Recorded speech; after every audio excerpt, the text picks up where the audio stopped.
बाकी आहेत. आपल्याला तर साहेबांच्या माध्यमातून निळवंड्यावरनं थेट संगमनेरमध्ये पाईपलाईन आणलेली आहे. पूर्ण संगमनेर परिचित आहे या गोष्टीसाठी. पण काही ठिकाणी अजूनही ज्या पाण्याचा प्रश्न असा आहे, पाणी येतंय काही कुटुंबांपर्यंत, पण जो पाण्याला जो स्पीड पाहिजे, जो पाण्याचा फ्लो पाहिजे, ते पाणी ते लोकांना पाहिजे त्या पद्धतीने मिळत नाही. बऱ्याच ठिकाणी आम्ही फिरत असताना जी लोकांची आम्हाला समस्या जाणवलेली आहे, त्या माध्यमातून आम्ही दादांना हाताशी धरून सत्यजित तांबे आमचे आमदार किंवा आता मैथिलीताई नव्यानं नगराध्यक्ष होत आहे, यात तीळ मात्र शंका नाही आहे. ते 100% आजच आम्ही त्यांना डिक्लेअर केलेलं आहे. मैथिलीताई तांबे ह्या भावी आपल्या शहराच्या नगराध्यक्ष आहे.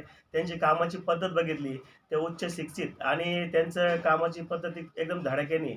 तर त्यांच्यासोबत राहून आम्ही हे जे लोकांचा पाणी प्रश्न आहे, मग ते काही ठिकाणी गल्ल्या लोकांना तिसऱ्या मजल्यावर म्हणा, दुसऱ्या मजल्यावर पाणी पोहोचत नाही. तर त्याच्यावर काय उपाययोजना करता येईल, ती एक पद्धत आम्ही राबवणार आहे. त्यानंतर इंदिरानगर गल्ली क्रमांक 1 ते 6 पर्यंत इंदिरानगरला आमच्या एक बाजूने बाहेर पडण्यासाठी रोडच नाहीये. तर तिथे एक ओपन प्लॉट आहे. काही असेल कोणचा ज्यांचा आम्हाला माहीत नाहीये कोणाचा आहे तो. पण आम्ही नगरपालिकेच्या माध्यमातून मैथिलीताईंच्या अध्यक्षपदाखाली सर्व आमचे ते दोन्ही नगरसेवक किंवा आमच्या इंदिरानगरमधील नागरिक यांना हाताशी धरून आम्ही त्या जागेमध्ये रोडसाठी आरक्षण टाकण्याचा प्रस्ताव मांडणार आहे आणि त्या रस्त्यासाठी आम्ही मोठं आंदोलन पण छेडू आणि तो रस्ता 100% आमच्या इंदिरानगरवासियांना आम्ही द्या. कारण तो रस्ता असा आहे, तो रस्ता जर आम्ही नाही घेतला तर आमच्या इंदिरानगरमध्ये काही एखाद्या घरावर दुःखद घटना घडली किंवा काही एखाद्या घराला आग लागली तर तिथं अग्निशामक पण पोहोचू शकत नाही आणि ॲम्ब्युलन्स पण पोहोचू शकत नाही. त्यामुळे तो आमचा एकदम जीवाचा प्रश्न आहे. तो रस्त्यासाठी तो प्रश्न आम्ही 100% मार्गी लावणार आहे.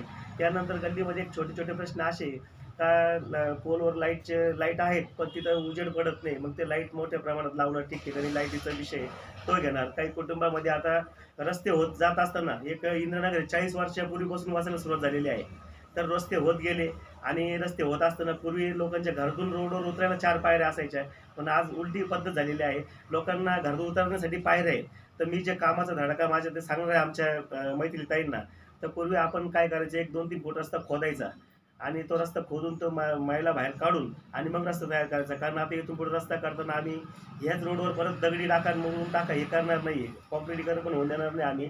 आम्ही सांगणार आहे लोकांच्या समस्या. कारण जे पत्र्याचे घर आहे लोकांचे, ते पत्रे पाडून त्यांना बांधकाम करता येईल. पण 3-3, 4-4 मजली इमारत आहे लोकांच्या, ते लोकं पाडू शकत नाही. आणि घर ही एक अशी वस्तू आहे, ती एकदाच होती. त्यामुळं आम्ही ही एक लोकांची समस्या प्रभागात फिरत असताना माहिती करून घेतलेली आहे. त्याच्यावर पण आम्ही एक काम करणार आहोत.